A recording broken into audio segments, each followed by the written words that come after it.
Nous avons établi hier, amis, qu'il est sage de fermer la porte à toutes les manifestations sensitives et de les rejeter toutes.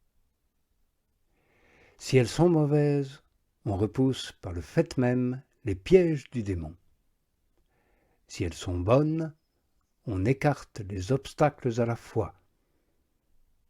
Et ainsi on recueille le fruit qu'elles doivent produire. De même que Dieu enlève peu à peu les bonnes parce qu'on s'y complaît, qu'on y apporte un esprit de propriété et qu'on n'en profite pas comme il le faudrait, de même le démon insinue les siennes et les multiplie parce que l'âme lui en donne l'occasion et la facilité. Quand l'âme les rejette et y est opposée, le démon, voyant qu'il ne peut plus lui nuire, cesse peu à peu son action.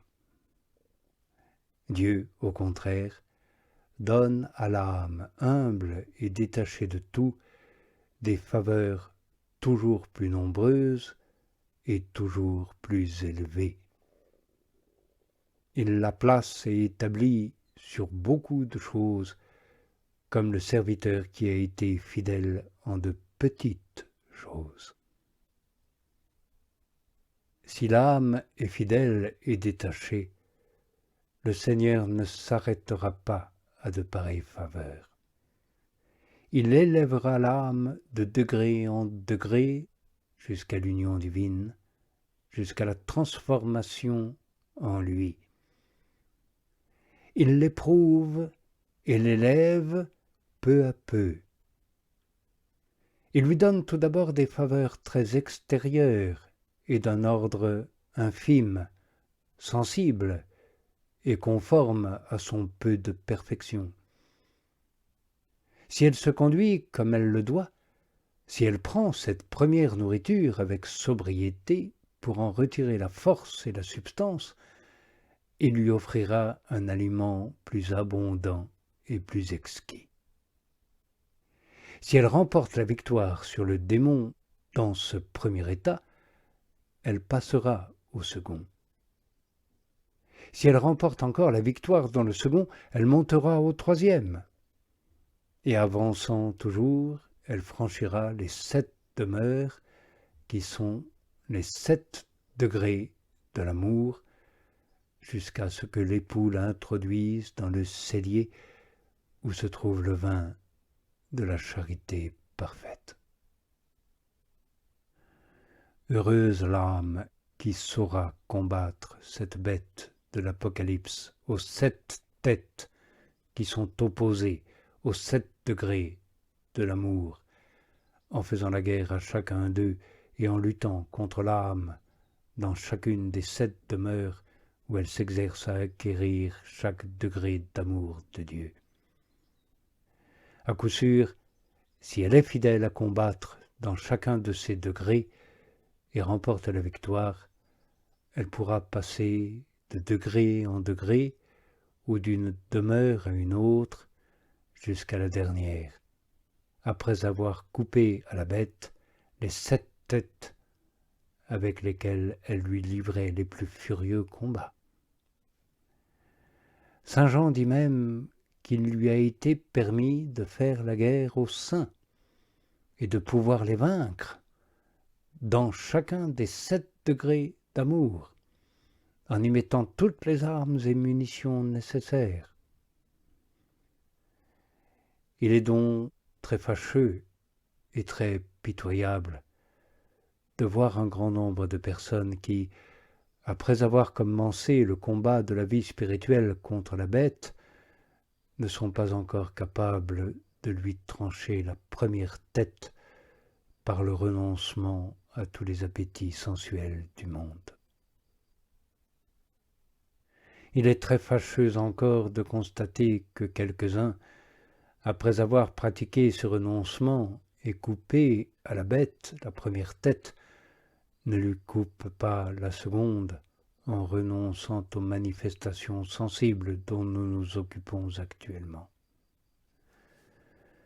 Ce qui est plus triste encore, c'est que quelques-uns, Après avoir réussi à couper à la bête non seulement la première et la seconde tête, mais même la troisième, en disciplinant leurs sens intérieurs, après avoir dépassé l'état de simple méditation et être parvenus plus loin encore, se laissent, au moment où ils allaient entrer dans la pureté de l'esprit, vaincre par la bête qui se relève de nouveau contre eux, recouvre toutes ces têtes jusqu'à la première et rend leur état pire qu'il n'était avant leur chute. Car la bête prend alors avec elle 7 autres esprits, plus mauvais encore, ainsi que Jésus nous l'affirme. La personne spirituelle doit donc repousser toutes ces représentations et ces jouissances charnelles qui ont lieu dans les sens extérieurs, s'il veut trancher la première et la seconde tête de la bête. Il entrera dans la première et la seconde demeure de l'amour par une foi vive. Il ne se préoccupera et ne s'embarrassera pas de ce qui est accordé au sens, car c'est là ce qui déroge le plus à la foi. Il est donc clair, amis, que ces visions et représentations sensibles ne sauraient être un moyen pour parvenir à l'union divine.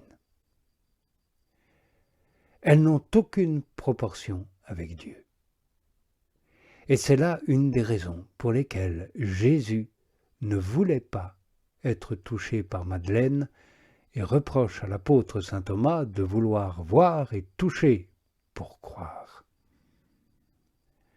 Aussi le démon est-il très satisfait quand il rencontre une âme qui désire des révélations ou s'y porte.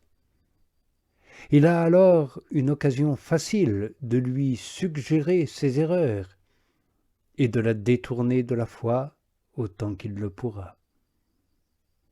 Car ainsi que je l'ai dit, cette âme qui désire les révélations se met dans une disposition très contraire à la foi et s'attire beaucoup de tentations et de dangers. Si je me suis étendu quelque peu sur ces visions extérieures, c'est dans le but de donner quelques lumières sur les autres manifestations dont nous allons nous occuper maintenant. Il y aurait tant à dire sur ce point que je n'en finirai plus.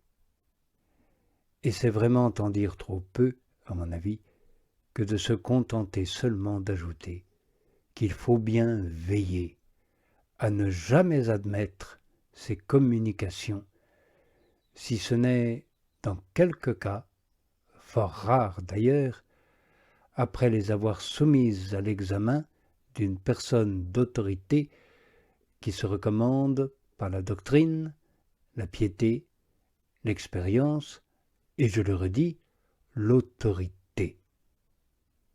Or même, dans ce cas, il ne faut jamais désirer ces communications.